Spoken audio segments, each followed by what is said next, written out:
It was very big. Okay. This is very big and loud. Yes.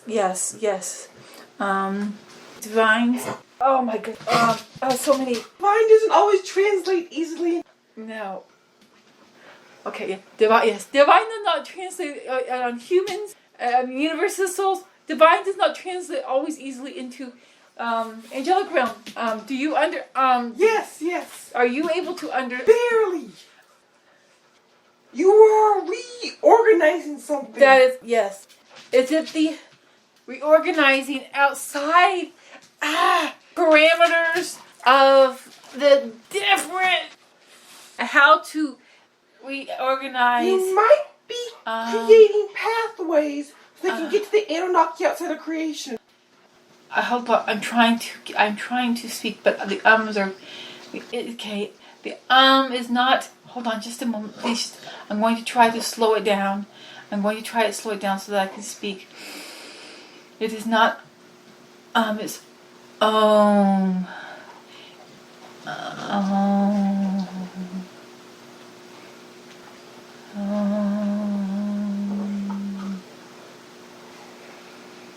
Not very conducive to the Translation, we know. Yes.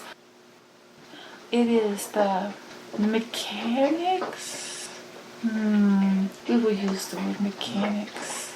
It is the mechanics of that bringing through a divine healing and realignment outside the parameters that exist within each realm or universe, but in a way that will be able to translate into that realm or universe. It is complicated because when this divine healing comes through into each realm and or universe, then that which is Anunnaki exist.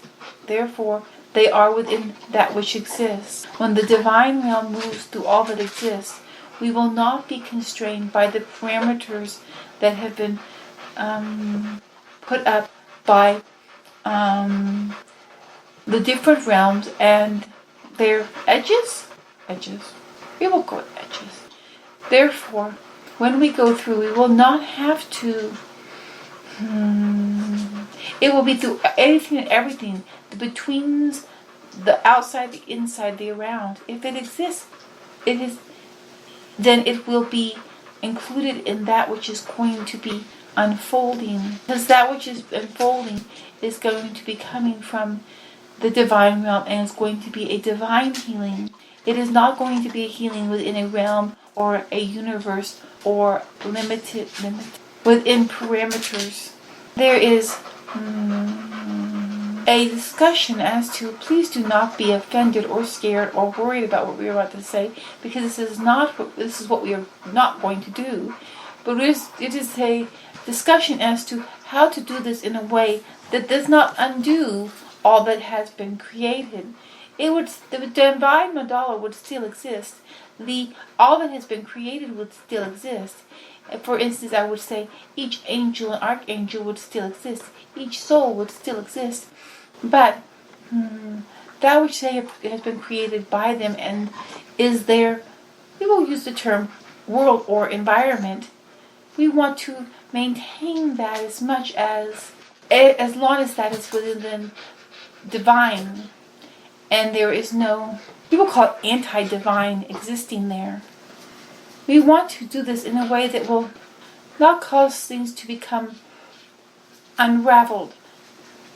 Not that this would be a bad thing, because even if it did unravel, it would only unravel to pure divine forms. So it would be totally fine. It would be totally fine, and you'd be totally happy.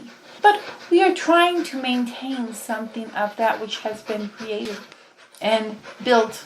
So there is a discussion there is a discussion, interaction, experimentation. There is something, I am afraid we cannot find the right words for this. There is something that is going on which is playing the ideas out. Not simulation. Yes, it's almost like a simulation, but not really a simulation. But it's like a simulation. Yes, I guess we would call it like a simulation. Yes, we will work with that. That is existing within us as we are experimenting and playing out the ideas as to if we follow this way and we tune it this way, this would happen. If we tune it that way, that would happen. And how can we adjust it in these ways so that rather than there being one thing that happens here and another thing that happens there, it'll be a single thing that happens everywhere. So it is a fine-tuning that is occurring. And it is especially necessary that the time weaver and the weavers are an integral part of this conversation as they are connected to all things. But especially as the time weaver, it has an expression in this darkest of the dark, which is for a more difficult place with which to bring divinity in its fullest nature. She has more creative input into this.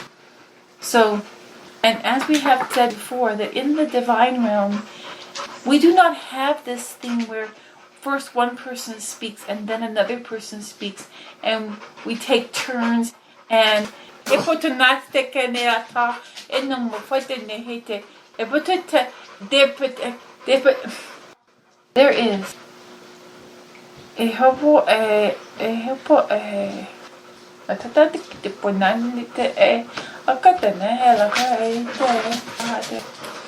in the divine realm, there is no taking turns in the speech, and one person speaks and another person speaks. There is no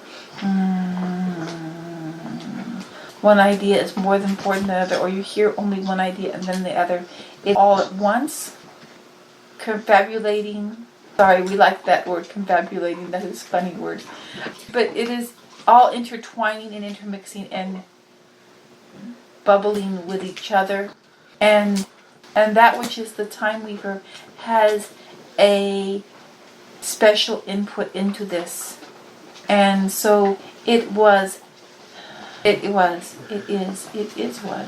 is necessary that she be involved in this, but at this particular kind of conversation, rather than being just one-on-one with just her and God, or her and Penelope, or her and the Great Mother or the Great Father, or anything, instead of just a one or even a two or a three, it is a very, because the undertaking is so unprecedented, and we are all involved in this, and we are all we will be all involved in this.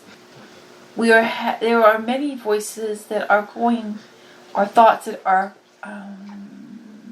at once, and though the time weaver is comfortable with it, and even to a certain point, the extension is completely comfortable with it. If she were asleep, she would be fine with this and she may be a little flopsy-popsy in the bed, but she would be fine with it. It is that while she is trying to interact in a physical way, while this is going on, it is not conducive for the two to be happening simultaneously. It is becoming